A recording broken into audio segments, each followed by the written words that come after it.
Prime impalcature all'interno della cattedrale di Chiavari, avviato il cantiere dei restauri riguardanti la cupola. Nei giorni feriali le funzioni religiose si svolgono nella cappella del seminario. Rapallo giovedì apre il cantiere per la posa delle tubature di collegamento al nuovo depuratore. Fino ad aprile sarà sospeso il mercato settimanale di piazza 4 novembre, giunta al lavoro per diminuire i disagi alla viabilità. Continuano i sopralluoghi di Città Metropolitana a Chiavari per valutare in quale sede aprire il linguistico. Intanto l'assessore regionale Cavo garantisce l'avvio di almeno 2 aule a settembre. Sì all'istituzione del Parco Nazionale di Portofino, no alla sua estensione da Chiavari a Genova. È l'istanza che Regione e Parco porteranno al Ministero dell'Ambiente nell'incontro in programma giovedì. C'è bisogno di cuori che vogliono davvero la pace. È l'appello del Vescovo alla veglia di preghiera nella Basilica dei Fieschi. Oggi ha spiegato la pace è in discussione. 19 bambini dell'Istituto San Benedetto di Rapallo hanno realizzato una mostra sul tema delle migrazioni. Questa sera la racconteranno in una puntata speciale di Si può dare di più.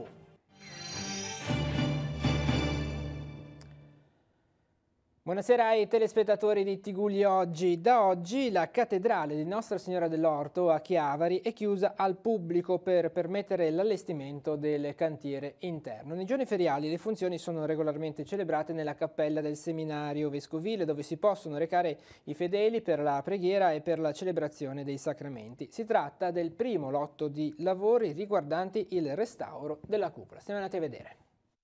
Il restauro interno alla cattedrale di Chiavari entra nella fase operativa. Da oggi e sino al completo allestimento del cantiere, la Basilica Santuario di Nostra Signora dell'Orto resterà chiusa al pubblico nei giorni feriali per consentire il montaggio delle impalcature. L'opera, affidata alla ditta Gerso di Ravenna in collaborazione con la società M4 di Torino, prevede un primo lotto di interventi riguardanti la cupola. Questa mattina molto presto è arrivato un carico di ponteggi che sono poi stati scaricati all'interno, no?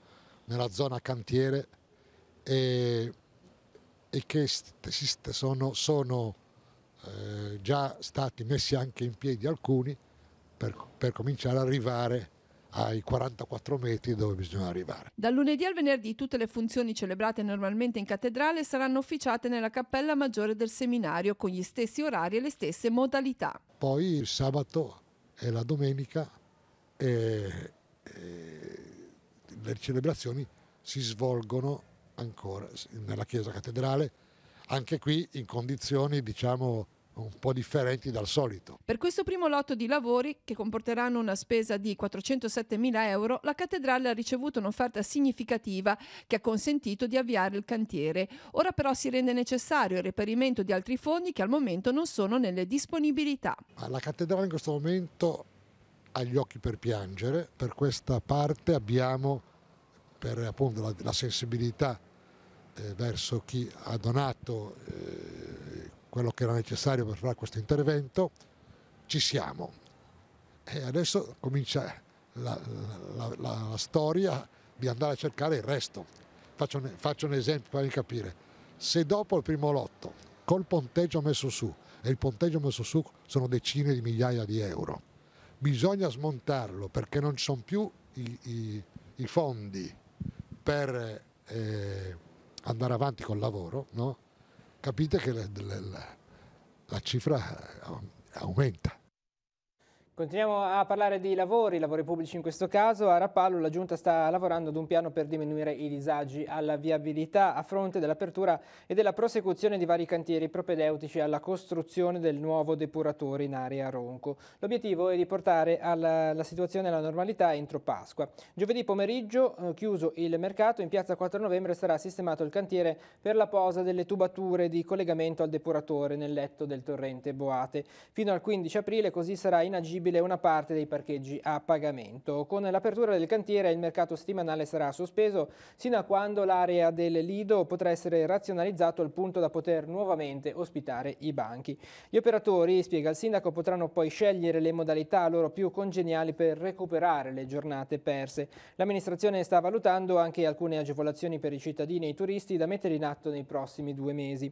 A marzo, viste le numerose richieste, verrà riattivato anche il servizio Free City Bus, incentivo a non utilizzare mezzi privati e snellire così il traffico. Entro il 15 di aprile, infine, sarà ultimata l'asfaltatura in rosso del tratto lato mare del lungomare. Proseguono anche i lavori in via Maggiocco. Dopo la scoperta durante gli scavi di un muro del 700 e di una fognatura, i lavori sono ripresi. Da ieri la via è stata riaperta al transito con senso unico alternato negli orari di chiusura del cantiere.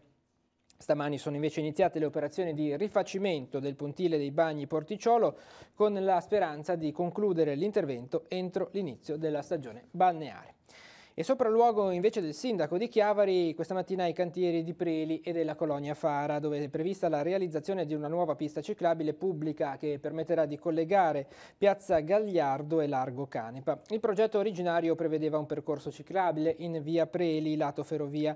Tuttavia, spiega il sindaco, abbiamo valutato e deciso di spostarla in passeggiata a mare oltre la colonia Fara per salvaguardare il doppio senso di marcia e i 40 parcheggi presenti che in questa zona saranno sicuramente carenti. Il tracciato sarà percorribile da pedoni e dalle biciclette. È volontà della mia amministrazione, dice Di Capua, pensando al futuro, collegare questo tratto di ciclabile a quello del lungo Entella che termina dalla piscina del Lido.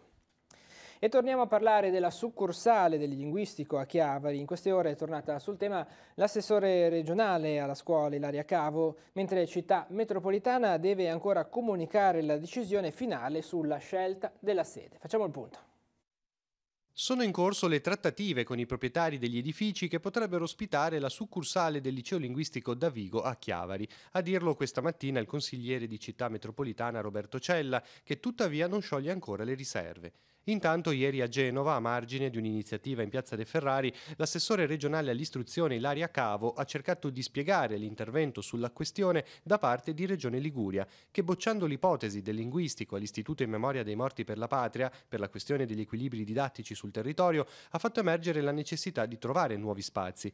La decisione iniziale di Città Metropolitana di collocare le aule del linguistico agli Artigianelli di Corso Millo, spostando la succursale del Caboto, avrebbe però di fatto innescato uno spostamento a catena di aule e studenti, coinvolgendo l'intera rete scolastica chiavarese. Di qui la mediazione della Regione Liguria, che ha chiamato tutti ad un tavolo alla ricerca della soluzione.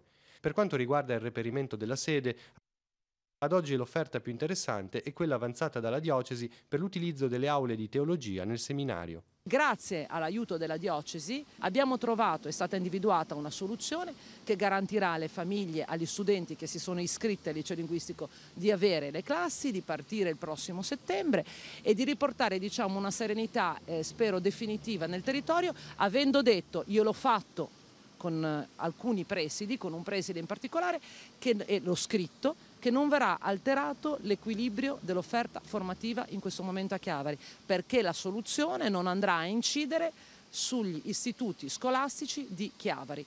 Mi fa piacere che alla fine sia stato recepito questo messaggio, perché mi sembra di capire che le polemiche si siano calmate, nessuno dovrà spostare classi, dovrà spostare alunni, dovrà rinunciare a laboratori. La soluzione che abbiamo trovato, ribadisco, con l'aiuto della diocesi, è una soluzione che non andrà a influire su nessun equilibrio e che darà servizio alle famiglie e permetterà di andare al liceo linguistico a Chiavari. Per la cronaca, via Ponte Vecchio a Carasco chiusa nel tardo pomeriggio di oggi a causa di alcuni alberi pericolanti che rischiavano di cadere sulla carreggiata. Sul posto, con 3 mezzi, sono intervenuti i vigili del distaccamento di Chiavari, i vigili del fuoco del distaccamento di Chiavari, che con un'autoscala hanno raggiunto le piante a rischio effettuandone il taglio. Vediamo proprio le immagini sul posto per monitorare la situazione, anche il sindaco del comune Massimo Casaretto e i volontari di protezione civile. Si svolgerà giovedì prossimo, 14 febbraio, a Roma, al Ministero dell'Ambiente, l'incontro sull'istituzione del Parco Nazionale di Portofino. In vista di questo appuntamento si è tenuto in Regione un confronto fra i molti sindaci della città metropolitana di Genova e l'assessore ai parchi regionale Stefano Mai.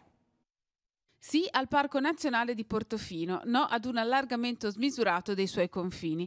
Porteranno a Roma questa istanza sintetica i membri del Consiglio di amministrazione dell'ente parco convocati al Ministero dell'Ambiente per fare il punto della situazione sull'iter per l'istituzione dell'area protetta di carattere nazionale e non più regionale come oggi.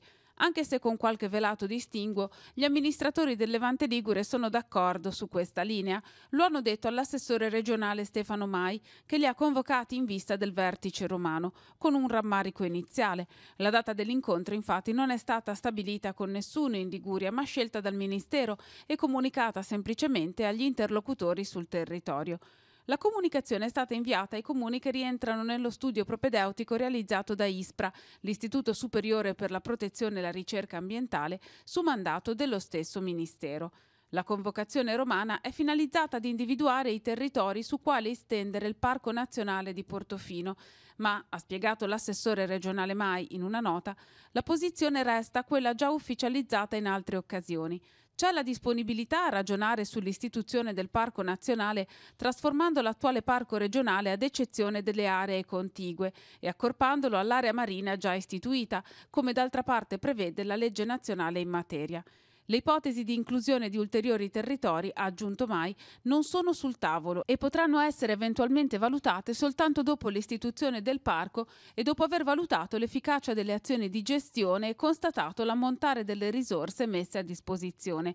Perché, gli ha fatto eco questa mattina il presidente dell'ente parco Paolo Donadoni, non si può passare da un finanziamento di 600-800 mila euro ad un finanziamento di 1 milione di euro e poi estendere il territorio dai 3 comuni di Santa Margherita, Portofino e Camogli a tutto quello dell'area metropolitana di Genova, da Chiavari al capoluogo, senza contare, ha aggiunto, i vincoli che questo potrebbe far ricadere su un territorio come quello dell'entroterra, che ha problematiche del tutto diverse da quelle dei comuni costieri. Continuiamo a parlare di promozione del territorio, si è conclusa oggi a Milano la BIT, grande successo nella Borsa Internazionale del Turismo di Milano per l'Associazione Albergatori e Ristoratori di Lavagna e Cavi e dell'Accademia del Turismo, ospite dello stand Regione Liguria con il consorzio Liguria Together. Al termine della conferenza stampa di presentazione della campagna di comunicazione turistica 2019 della Regione, un menù con i prodotti dell'agroalimentare preparato e servito dagli studenti dell'alberghiera ha accolto oltre un centinaio di ospiti, presente anche il ministro dell'istruzione Bussetti. A Milano era presente anche la Chiavari Scherma, che insieme al comune di Chiavari ha partecipato al convegno Sport, Industry e Territori, opportunità di sviluppo in comune, organizzato dalla Federazione Italiana Scherma. Durante il convegno sono state affrontate le tematiche inerenti all'impatto sull'economia locale e sull'immagine della città ospitante un evento sportivo riferito alla Scherma anche in un periodo di bassa stagione. A Chiavari, alla Chiavari Scherma, è stato riconosciuto nel corso degli anni la capacità di organizzare grandi manifestazioni sportive di successo in grado di esaltare lo sport della Scherma anche fuori dai confini nazionali. Voltiamo pagina. Nella Basilica di San Salvatore dei Fieschi si è svolta la veglia per la pace. Momenti di preghiera si sono alternati a spazi di silenzio e meditazione. Il vescovo, citando Giovanni XXIII, ha spiegato che oggi è in atto come un disarmo integrale, un cambiamento dello spirito che porta al combattimento e ad agire contro gli altri con violenza. C'è bisogno di cuori, ha esortato il vescovo, che vogliono davvero la pace. Sentiamo la sintesi. La preghiera silenziosa davanti al Santissimo Sacramento, la lettura di alcuni salmi e di 2 poesie che raccontano il desiderio che tra le pieghe di un'umanità ferita fiorisca il dono della pace. La veglia di preghiera promossa dall'Azione Cattolica Diocesana è stata un momento molto semplice quanto intenso di intercessione per la pace nel mondo. Nella Basilica dei Fieschi di San Salvatore risuonano forti le parole di Papa Francesco: oggi più che mai le nostre società necessitano di artigiani della pace, che possano essere messaggeri e testimoni autentici di Dio Padre, che vuole il bene e la felicità della famiglia umana. E se è vero che la pace è una sfida che chiede di essere accolta giorno dopo giorno, il primo passaggio da vivere è la personale conversione del cuore. Nonostante tutte le tensioni, ho una convinzione comune che la pace non dovesse essere mai in discussione. Oggi invece è più facile sentire che la pace e la violenza debbono essere presenti e attive. Più che la convinzione ideologica c'è anche questa che risorge, c'è la convinzione del fatto, tutte le violenze che vengono compiute, tutti i sensi di dominio che portano alla violenza, tutti i sensi di affermazione di sé che portano alla violenza. Tutto questo è di oggi, non di ieri. C'è bisogno di cuori che vogliono davvero la pace, che vogliono davvero la fraternità tra gli uomini. Le scuole sono le prime che possono insegnare ai ragazzi a costruire relazioni reali e rispetto per le altre persone. Il rischio è che i giovani restino soli di fronte al grande mare che è Internet con tutti i suoi pericoli, tra questi la realizzazione di relazioni virtuali, il cyberbullismo, l'uso della violenza in rete. Se ne parla in questi giorni a Genova grazie all'iniziativa della Polizia Postale Una vita da social. Siamo andati a vedere. Rispettare l'altro è il primo comportamento da imparare per un corretto utilizzo di Internet. Ne è convinta la Polizia Postale che in questi giorni a Genova, con l'iniziativa Una vita da social, mette in guardia dai rischi del cyberbullismo e dell'adescamento online. Dato che i giovani arrivano sempre prima ad accedere a web, app e chat, le scuole, spiegano gli agenti, hanno un ruolo fondamentale di guida. La scuola può tanto perché la scuola nel vivere insieme, nel passare, i nostri ragazzi passano giornate intere insieme, su questo si può costruire tanto e mettere un argine a questo. Se noi perdiamo la relazione tra di noi, costruiamo una società meno umana, una società in cui è più difficile, in particolare per chi è più debole, ma in generale per tutti. Quando i ragazzi sono seguiti nell'utilizzo di Internet e dei social, esercitano consapevolezza e intelligenza, come dimostra questo bimbo di una scuola primaria di Genova. Vai su Internet? Vedo solo video di YouTube, guardo cose che mi fanno imparare. Ti fa paura andare su Internet? C'è qualcosa che ti spaventa? Mi spaventa trovare dei siti pericolosi, ma io sto sempre attento e viaggio con mia madre su Internet. In caso di problemi gravi come il cyberbullismo, la Polizia Postale invita a denunciare. Purtroppo molti giovani restano in silenzio per vergogna. Bisogna parlarne con la famiglia, bisogna parlarne con gli insegnanti, perché rimanere da soli certamente non aiuta. Non aiuta a affrontare questi temi che spesso per chi li subisce possono diventare molto pesanti dal punto di vista psicologico. Da quasi un anno è attiva l'applicazione YouPol, lo strumento che consente di interagire con la Polizia di Stato per inviare segnalazioni attraverso il proprio cellulare. Ci sono arrivate diverse segnalazioni sul consumo di stupefacenti. Ma io sono convinto che l'uso più utile sarebbe quello di segnalare situazioni di bullismo. Quindi mi auguro che possa avere anche una maggiore diffusione. Andiamo a leggere una notizia sul nostro sito teleradiopace.com. La città metropolitana di Genova, quale ente di coordinamento del territorio metropolitano, ha deciso di farsi promotrice di una iniziativa di sensibilizzazione della cittadinanza al voto per le prossime elezioni europee del 26 maggio, aderendo alla campagna di informazione lanciata dal Parlamento europeo Stavolta Voto.eu. È stato creato un contenitore digitale sul web in cui Città Metropolitana includerà informazioni e infografiche sui temi principali per l'Europa e per il Parlamento europeo. Nei mesi di febbraio e marzo verranno attivati i canali social per una maggiore diffusione delle informazioni tramite l'utilizzo di hashtag ben definiti e la pubblicazione di materiale digitale. Infine, in accordo con il Centro di Informazione Europe Direct e in contatto diretto con il Parlamento europeo in Italia, sarà distribuito del materiale informativo cartaceo al fine di supportare al meglio la diffusione delle informazioni sul territorio metropolitano. La campagna di sensibilizzazione si concluderà a marzo 2019. È stata presentata oggi a Genova l'edizione 2019 del premio del Festival Andersen di Sestri Levante. La giornalista Lidia Ravera è la nuova presidente della giuria tecnica, mentre il titolo scelto per quest'anno è La Coscienza. Il festival sarà organizzato da Artificio 23 con la direzione di Leonardo Pischedda e la supervisione di Mediterraneo Servizi. Il paese protagonista della sezione Realtà del Mondo sarà Haiti. Giovanni Allevi è il primo nome ufficiale degli ospiti d'eccezione invitati a Sestri Levante. Il compositore sarà presente alla tradizionale sfilata di inaugurazione con i bambini e alla cerimonia di premiazione sabato 8 giugno.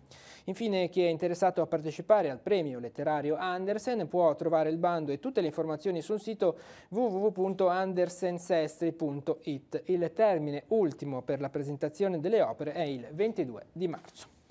E questa sera la nostra trasmissione Si può dare di più propone uno speciale dedicato al lavoro realizzato dagli alunni della quinta elementare dell'Istituto San Benedetto di Rapallo, che hanno realizzato una mostra molto documentata sul tema delle migrazioni. La mostra è stata allestita a scuola per diversi giorni ed è stata visitata da altri studenti. I protagonisti di tutto il lavoro sono stati proprio i bambini. Vediamo. Rapallo è per popolazione la sesta città della Liguria, ha un tasso di abitanti stranieri in media più alto rispetto alle altre località della Riviera Ligure di Levante. Non fa eccezione la scuola, e anche una scuola cattolica, l'Istituto San Benedetto, gestita dall'inizio del XIX secolo dalle suore benedettine della Provvidenza. Qui, in quinta elementare, c'è una classe di 19 alunni. Alcuni di loro sono stranieri, figli di immigrati, arrivati in Italia per cercare condizioni di vita migliori. Nasce dalla loro esperienza la mostra Cercando la felicità, ideata dalla maestra di questa classe, realizzata attraverso gite, ricerche e interviste dai bambini e presentata a genitori, nonni, studenti delle altre scuole cittadine e semplici curiosi per 10 giorni, a cavallo tra la fine del primo e l'inizio del secondo quadrimestre. La mostra è stata allestita su 3 piani e 6 aule, parte dalla definizione di termini come asilo, razza, etnia, dialogo e propone poi il racconto delle storie dei genitori dei bambini stranieri. Mi chiamo Sasha, sono nata in Italia ma ho origini russe. Mia mamma proviene dalla Russia, precisamente da Donbass, era stata la prima a partire alla volta dell'Italia. Mia mamma era molto determinata, lasciò con la nonna mia sorella. Era triste ma sapeva che le avrebbe regalato un futuro migliore. Mi chiamo Sika e questo sono io. Sono nata in Italia ma ho origini mediorientali, sia da parte di mamma che di papà. I primi a trasferirsi in Italia sono stati mio nonno paterno e mio papà. Arrivarono qui con l'aereo con l'intenzione di scappare dalla guerra. Furono accolti e col tempo anche la mia mamma riuscì a raggiungere l'Italia. Una volta riuniti decisero di rimanere qui, farmi nascere e vivere felice in questo paese. La mostra ha analizzato altri aspetti del fenomeno delle migrazioni. La storia degli italiani che ad inizio Novecento cercarono fortuna negli Stati Uniti, infatti ha colpito molto i bambini. Per raccontarla ai visitatori della mostra, i ragazzi si sono documentati al Museo delle Migrazioni del Galata a Genova. Le emozioni che ci hanno attraversato sono state tante. Paura, tristezza, solitudine, ma allo stesso tempo eravamo mossi dalla speranza. Abbiamo concluso questo viaggio sani e salvi. E speriamo che i flussi migratori non siano più così dolorosi per le persone. Non pensiamo al diverso, non pensiamo alle discriminazioni, non pensiamo al male. Cerchiamo semplicemente di formare dei ragazzi che siano positivi nella vita e che quindi costruiscano positività. Costruiamo qualcosa di bello. Confermato a Recco, il servizio Chiamabus a un anno dall'avvio, infatti i dati sono positivi, con una media di 70 utenti al giorno. Per migliorare la prestazione è a disposizione un nuovo bus. Inoltre, per consentire i lavori di risistemazione del viadotto ferroviario, saranno modificati i parcheggi nei pressi del capolinea. Il Comune ha anche deciso di poter avere a disposizione alcuni stalli per i mezzi turistici. Il servizio, attivo dal lunedì al sabato dalle 7 alle 19, si basa sulla prenotazione telefonica che si può effettuare dalle 7 alle 12 e dalle 14 alle 16 per prenotare il bus della stessa giornata o della mattinata del giorno successivo. Il numero da chiamare, lo ricordiamo, è l'800 68 83 29. Ritorniamo in ambito scolastico per coinvolgere gli studenti sul tema dell'integrazione. L'associazione Club Genoani Grifotondo ha portato l'attaccante del Genoa, Christian Kouamé, nel plesso di Borzonasca. Vediamo com'è andata. Ha risposto alle domande dei bambini, ha raccontato di sé e ha invitato a coltivare i propri sogni. Christian Kouamé viene dalla Costa d'Avorio ed è un attaccante del Genoa. Nei giorni scorsi è stato ospite della scuola Devoto di Borzonasca. Quelli che mi hanno chiesto se si giocava a calcio nel mio paese mi ha fatto ridere. E poi altre domande che adesso non mi ricordo più, però sono bambini, quindi è sempre bello vedere i bambini per me. Il messaggio che vorrei lasciare a questi ragazzi è continuare quello che stanno facendo, e se quelli che devono studiare e poi quelli che hanno il loro i sogni che hanno, cioè devono continuare a sognare e cercare di fare quello che vogliono fare nella loro vita. L'incontro si è svolto nell'ambito del progetto didattico a cura dell'Associazione Club Genoani Grifotondo, volto a coinvolgere gli studenti nell'importanza dei valori dell'aggregazione e dell'integrazione trasmessi dallo sport. Questo progetto è diversi anni che lo facciamo, tutti gli anni ha una modalità diversa. Quest'anno abbiamo deciso di portare i giocatori nelle varie classi che hanno aderito, giocatori di nazionalità diverse, perché possano vedere i bambini l'integrazione di questi giocatori nella società a Genova, nella città di Genova e anche in Italia. Il progetto si svolge in diverse fasi. Dopo l'intervista al calciatore, domande ed elaborati saranno esposti al Museo del Genoa e votati da una commissione e su Facebook. Per le domeniche a venire i bambini saranno ospiti della società Genoa allo stadio Luigi Ferraris in concomitanza con una partita del Grifone e alla fine ci sarà un premio finale con una giornata dedicata a loro al campo dei Pegli con i giocatori e la dirigenza del Genoa. La cena di beneficenza organizzata alcune settimane fa dal Genoa Club Maggi di Riva Trigoso ha permesso di raccogliere 1.400 euro. Saranno destinati a favore del Comitato Assistenza Malati Tiguglio. A comunicarlo il direttivo del sodalizio, alla cena aveva partecipato il capitano rossoblù Domenico Criscito. Venerdì prossimo, a partire dalle 20:30, nella sede di Viale Dante a Seste Levante è convocata l'assemblea annuale della FIAB Tiguglio Vivi in Bici. I soci dell'associazione saranno poi a Chiavari sabato 23 per il tesseramento e per far conoscere alla cittadinanza la propria attività per il 2019 in tema di mobilità ciclabile e per richiamare l'attenzione sulle norme di sicurezza riguardanti la circolazione dei ciclisti. I volontari dell'associazione saranno in piazza Mazzini dalle 10 alle 19. Nella nostra scheda adesso gli appuntamenti in programma per la giornata di domani.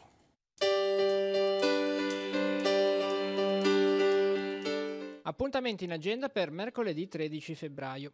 È aperto alle visite il Museo Diocesano di Arte Sacra. Le opere esposte saranno visitabili dalle 10 alle 12 al primo piano della Curia Vescovile in piazza Nostra Signora dell'Orto 7 a Chiavari.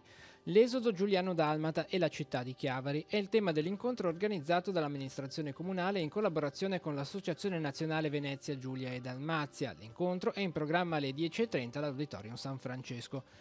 Shoah è il titolo della mostra allestita sino al 15 febbraio nella Biblioteca Vago di Santa Margherita Ligure. Si tratta di un'esposizione libraria patrocinata dall'ANPI, aperta il mercoledì dalle 14 alle 18. Per i corsi di cultura di Chiavari, alle 16, nella sala Livellara di Via del Pino, Francesco Brunetti terrà una lezione di scrittura creativa. Proseguono anche gli incontri dell'Accademia Culturale di Rapallo. Alle 16, nei locali di Villa Acqueirolo, Roberto Sanna terrà una lezione sul 112, non solo il nuovo numero unico dell'emergenza.